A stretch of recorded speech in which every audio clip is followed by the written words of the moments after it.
दुनिया की सारे न्यूज चैनल्स बड़े बड़े मुबस्सरीन एक ही सवाल पूछ रहे हैं। दोस्तों, भारत के वज़ीर आज़म नरेंद्र मोदी ने ये आप देख रहे हैं तमाम अरब वर्ल्ड जो है उसके फॉरेन मिनिस्टर्स और असिस्टेंट फॉरेन मिनिस्टर्स और उनके जो रिप्रेजेंटेटिव्स हैं उनको इंडिया बुलाया हुआ था। और क्या अमेरिका ईरान पर हमला करेगा? लेकिन असल सवाल ये नहीं है। असल सवाल ये है कि अगर अमेरिका ने हमला किया तो खुद अमेरिका का क्या होगा। आज मैं आपको वो एनालिसिस बताने जा रहा हूं जो वेस्टर्न मीडिया कभी नहीं बताता है, जो CNN नहीं दिखाएगा, BBC नहीं आप तक पहुंचाएगा, जो फॉक्स न्यूज इग्नोर करेगा। ये एनालिसिस अमेरिका की अपनी स्ट्रेटेजिक सुसाइड का, यानी अमेरिका की अपनी खुदकुशी का। ये कोई मॉरल आर्गुमेंट नहीं होगा, ये कोई ह्यूमैनिटेरियन अपील नहीं होगी, ये एक बैलेंस शीट है अंपायर का, अमेरिका जैसी अंपायर सल्तनत की बैलेंस शीट। और इस बैलेंस शीट में और यूरोपीय यूनियन के दरमियान फ्री ट्रेड एग्रीमेंट हुआ है और उसके हवाले से बहुत सारी चीज़ें क्योंकि मीडिया में डिस्कशन में आ रही है, इंटरनेशनल मीडिया भी उसके ऊपर मुख्तलिफ आर्टिकल्स जो हैं वो पब्लिश हो रही हैं, मुख्तलिफ लोग उस पर आर्टिकल्स लिख रहे हैं। लेकिन पाकिस्तान में एक जिसे कहते हैं कि जैसे कहते हैं ना कि एक खतरे वाली सूरत हाल सामने नज़र आ रही है। कहा जाता है कि जी बांग्लादेश को तो कुछ भी नहीं होगा लेकिन पाकिस्तान को इसका नुकसान हो सकता है।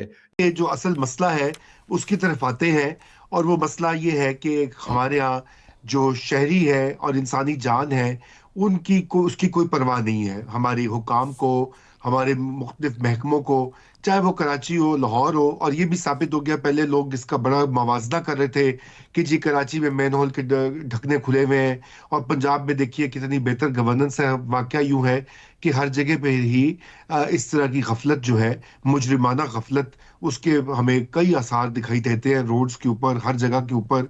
ये जो प्रोजेक्ट है ये बड़ी देर से जारी है, दाता दरबार की गिरद तोसी हो रही है, नई सीवरेज बिछ रही है और उसकी ये एक इंडिया वो जिसे कहते हैं ना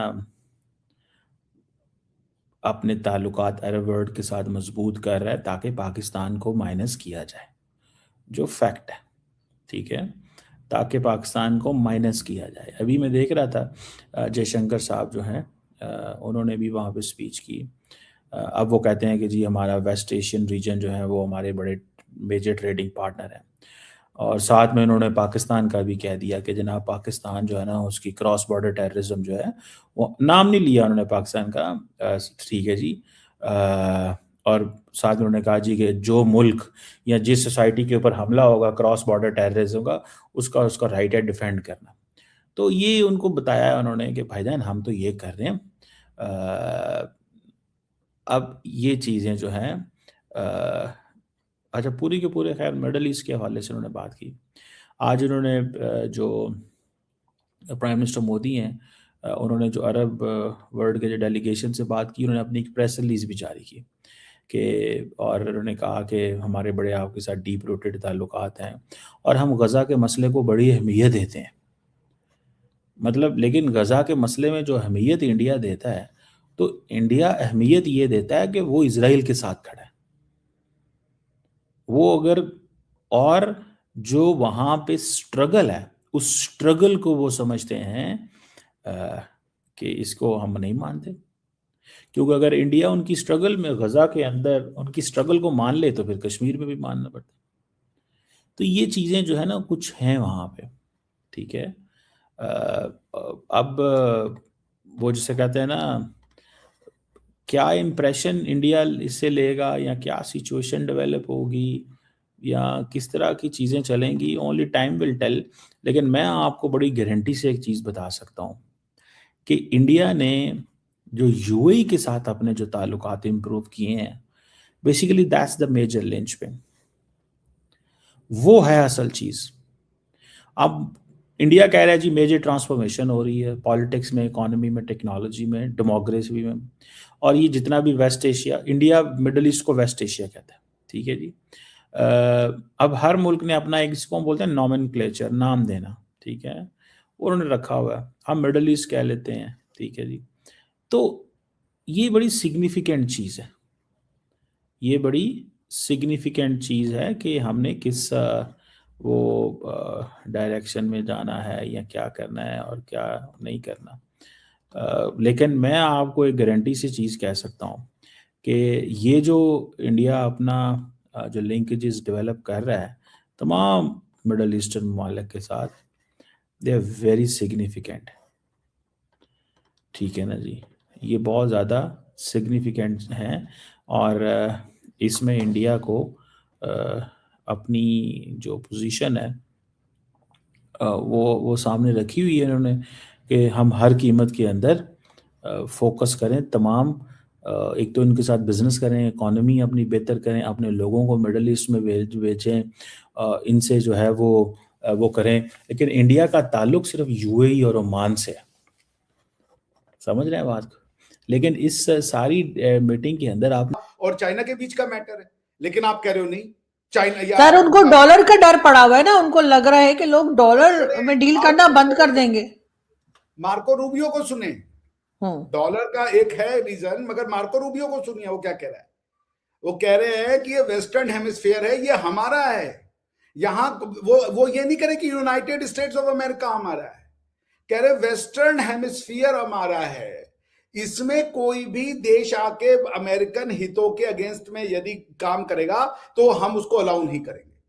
यानी कि वेनेजुएला से ट्रेड करना, वो भी डॉलर में ना करके चाइनीज युआन में या वेनेजुएलन करेंसी में या किसी और तरीके से ट्रेड करना, ये अमेरिकन हितों का वायलेशन है। इसलिए चाइना वहां नहीं जा सकता, कल को भारत भी वहां नहीं जा सकता, क्योंकि आप वेनेजुएला से कैसा ट्रेड करेंगे ये आपको अमेरिका बताएगा।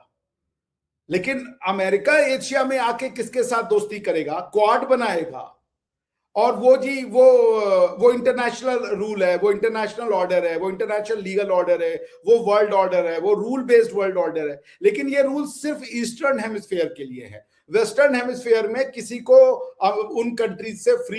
हेलो नमस्कार दोस्तों, हिंदुस्तान स्पेशल 2.0 के एक और वीडियो में आप लोग का स्वागत है।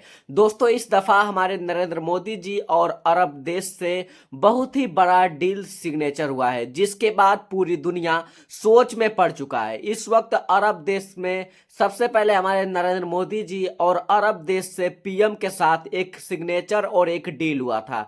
उसके बाद अरब देश के बड़े बड़े पीएम और जितने भी पूर्व पीएम थे सभी लोग अब अरब देश से अपने भारत में आए हुए हैं, और भारत में आकर जिस तरीके से अपनी फ्रेंडशिप नरेंद्र मोदी जी के साथ निभाई है, इसको देखकर पूरी दुनिया सोच में पड़ चुका है। और अमेरिका, जो जिसको माना जाता है दुनिया की सबसे ताकतवर देश, अब वो भी नरेंद्र मोदी के सामने झुक रहा है, क्योंकि हमारे नरेंद्र मोदी जी इस वक्त इजराइल को सपोर्ट कर रहे हैं और अमेरिका अब झुक रहा है नरेंद्र मोदी जी के सामने।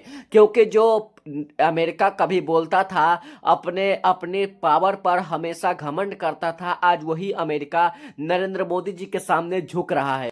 अमेरिका यह सोच रहा था कि नरेंद्र मोदी जी का पावर कभी भी हमारे बराबर नहीं हो पाएगा। अमेरिका पाकिस्तान से दोस्ती कर रहा था, मगर पाकिस्तान से जब अमेरिका दोस्ती किया तो अमेरिका भी समझ गया कि पाकिस्तान क्या चीज़ है और भारत क्या चीज़ है। और भारत से जिस तरीके से पहले अमेरिका और भारत का डील हुआ था, जिसके बाद अमेरिका और भारत की डील में बहुत ही ज़्यादा नरेंद्र मोदी जी और अमेरिका के पीएम डोनाल्ड ट्रंप के बीच बहुत ही ज़्यादा कुछ हो चुका था, जिसके बाद हमारे नरेंद्र मोदी जी के साथ अमेरिका छोड़कर अरब देश से हमारे नरेंद्र मोदी जी के साथ ताल्लुकात बन गई। ताल्लुकात बनने के बाद जिस तरीके से हमारे नरेंद्र मोदी जी ने पूरी दुनिया को बताया है कि दुनिया की सबसे पावरफुल इस वक्त देश भारत है, और हम भारतीयों से कोई भी इस वक्त सामना नहीं कर सकता है। हम भारतीयों के सामने कुछ कोई बड़े से बड़े देश आ जाए, मगर कोई भी सामना नहीं कर सकता है। इस वक्त जिस पोजीशन पर हमारा भारत देश पहुंच चुका है, इस सिचुएशन पर पहुंचने के लिए